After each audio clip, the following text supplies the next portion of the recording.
Hello students, हम लोग solid state का वर्गीकरण हम लोग किए थे। इसके बाद हम लोग सॉलिड स्टेट को दो वर्गों में बांटे, क्रिस्टलीय ठोस और क्रिस्टलीय ठोस। और क्रिस्टलीय ठोस के बारे में हम रबर, कांच, प्लास्टिक के बारे में बताए।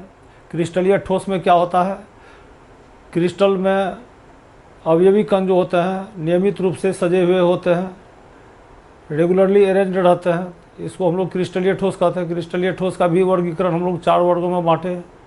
इसके बाद आज हम लोग पढ़ेंगे क्रिस्टल जालक, त्रिविम जालक, इसी को अंग्रेजी में कहते हैं स्पेस लैटिस, क्रिस्टल लैटिस। और यूनिट सेल, एकक कोशिका के बारे में पढ़ेंगे। टॉपिक ये है crystal lattices and unit sales. त्रिविम जालक, क्रिस्टल जालक, क्रिस्टल लैटिसेस, ये टॉपिक है। क्रिस्टल जालक और यूनिट सेल, एकक कोशिका। तो क्रिस्टल जालक क्या होता है, यूनिट सेल क्या होता है। स्पेस में सॉलिड के क्रिस्टलीय ठोस के अवयवी कणों की जो नियमित व्यवस्था होती है, उस व्यवस्था को का जो 3 डायमेंशनल अरेंजमेंट जो होता है, स्पेस में जो फैला हुआ होता है, स्पेस में जो ठोस के कण नियमित रूप से जो सजे हुए होते हैं, उस व्यवस्था का नाम है त्रिविम जालक। इसी को कहते हैं क्रिस्टल जालक। इसी को स्पेस लैटिस या क्रिस्टल लैटिस कहते हैं। यानी स्पेस में जो फैला हुआ है क्रिस्टलीय ठोस के अवयवी कण, ये जाल की तरह एकदम फैला हुआ है, उस आकृति को, उस सजावट को त्रिविम जालक कहते हैं। और त्रिविम जालक जो होता है वह छोटे छोटे इकाइयों से बना हुआ होता है। तो किसी त्रिविम जालक की, स्पेस लैटिस की जो सबसे छोटी इकाई होती है, जिसकी पुनरावृत्ति से क्रिस्टल जालक का निर्माण होता है, उस सबसे छोटी इकाई को यूनिट सेल कहते हैं। उसको एकक कोशिका कहते हैं। एकक कोशिका, उसी को अंग्रेजी में यूनिट सेल, इसको हम लोग शॉर्ट में यूसी बोलेंगे। तो ये फिगर को देखा जरा, ये क्रिस्टल जालक का एक नमूना है। क्रिस्टल जालक, त्रिविम जालक, स्पेस लैटिस, इसी को कहते हैं। इसमें देखें, ये कण स्पेस में फैले हुए हैं। ये जो कण स्पेस में फैले हुए हैं, ठोस के, क्रिस्टलीय ठोस के जो अवयवी कण ये जो फैले हुए हैं, इस व्यवस्था को कहते हैं त्रिविम जालक। और इसमें देखें, ये सबसे छोटी इकाई है, या एक इकाई है। इसकी इकाई, एक इकाई, यह दूसरा है, तीसरा, इस तरह से इसमें 8 यूनिट सेल है। ये सबसे छोटी इकाई, इसको ऐसे समझें। यह स्पेस लैटिस, इसको मान लें।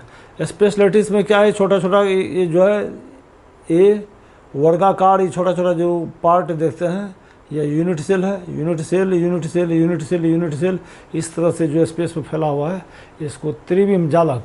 इस फिगर को देखें, स्पेस में ये कण फैले हुए हैं, क्रिस्टलीय ठोस के अवयवी कण स्पेस में फैले हुए हैं।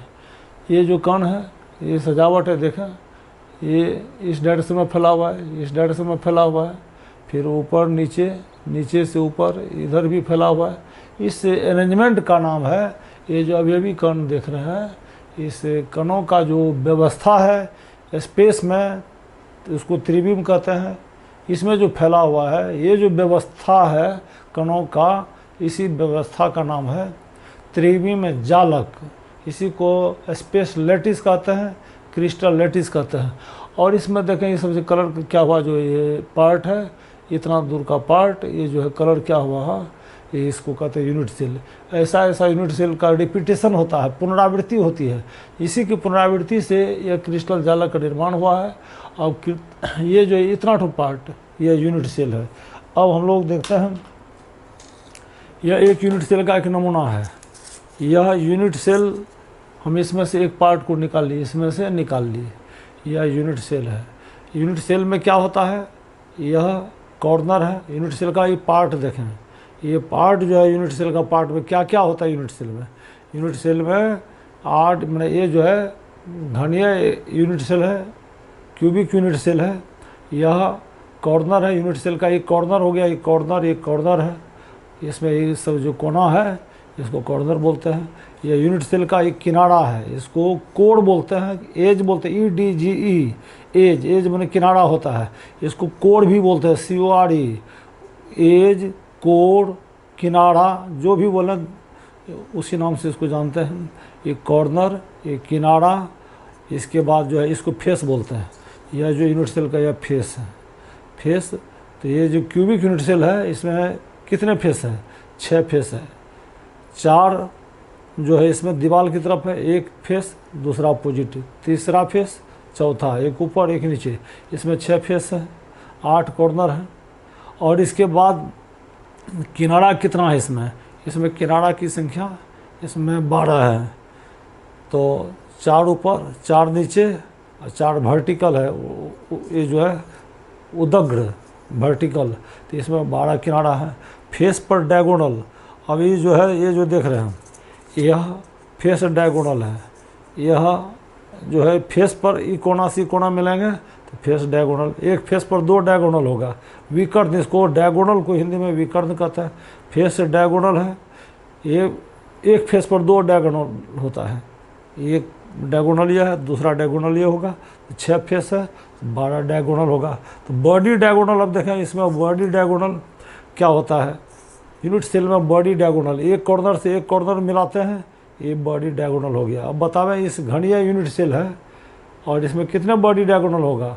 इसमें बॉडी डायगोनल 4 होंगे, इस कोने से इस कोने, फिर इस कोने से इस कोने, फिर इस तरह से इस तरह, ये होगा 4 वर्टिकल कॉर्नर से। ये जो कॉर्नर है, इस कॉर्नर से हम डायगोनल बनाएंगे, यह कॉर्नर, यह अपोजिट एक डायगोनल, इस तरह से चारों किनारा से हम लोग 4 डायगोनल इसमें होगा। बॉडी डायगोनल 4 होगा, यानी यूनिट सेल में जो घनिया यूनिट सेल है इसमें 4 बॉडी डायगोनल, फेस डायगोनल, ये जो फेस डायगोनल है, ऐसा कितना बनेगा इसमें? ऐसा इसमें 12 बनेंगे, 12। तो एक फेस पर यहाँ पर 2 फेस डायगोनल, तो 6 फेस है, तो 14, 12 फेस डायगोनल होंगे। कॉर्नर हो गए, ये कॉर्नर बिंदु है, कॉर्नर। अब इसमें है फेस सेंटर, यह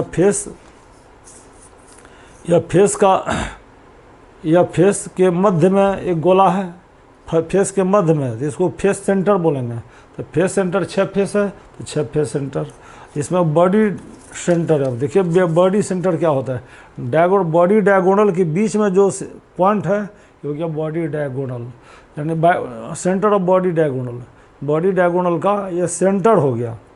तो अब इसमें जो है, अब हम लोग देखते हैं यूनिट सेल जो होता है, ये क्रिस्टल, इस यूनिट सेल का यदि पुनरावृत्ति किया जाएगा तो यही क्रिस्टल जालक बनेगा। पूरा हो गया क्रिस्टल जालक।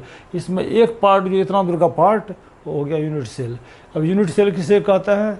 यह रिपीटिंग यूनिट है, इसी के रिपीट करने से ये बना है, यानी repeating unit of crystal lattice is called unit cell. तो ये जो सबसे छोटी इकाई है यूनिट सेल, क्रिस्टल जालक की सबसे छोटी इकाई है। अब किसी यूनिट सेल का हम लोग अभी पार्ट पढ़ें, कौन कौन पार्ट होता है? कॉर्नर हुआ, किनारा हुआ, एज, EDG एज, कोड, किनारा, इसको हम लोग बोलते हैं। अब इसमें हम लोग क्या करते हैं, किसी यूनिट सेल का नेचर कैसा है, ये इसका नेचर निर्धारित करने के लिए हमको कुछ मेजरमेंट की ज़रूरत होती है, माप की ज़रूरत होती है। उस मेजरमेंट्स को कहते हैं पैरामीटर्स। पैरामीटर्स यानी प्राचल, हिंदी में प्राचल कहते हैं। किसी यूनिट सेल का जो आकृति हम निर्धारित करेंगे, इसके लिए कुछ माप होनी चाहिए। जैसे हम लोग त्रिभुज बनाते हैं, त्रिभुज बनाने के लिए क्या होता है?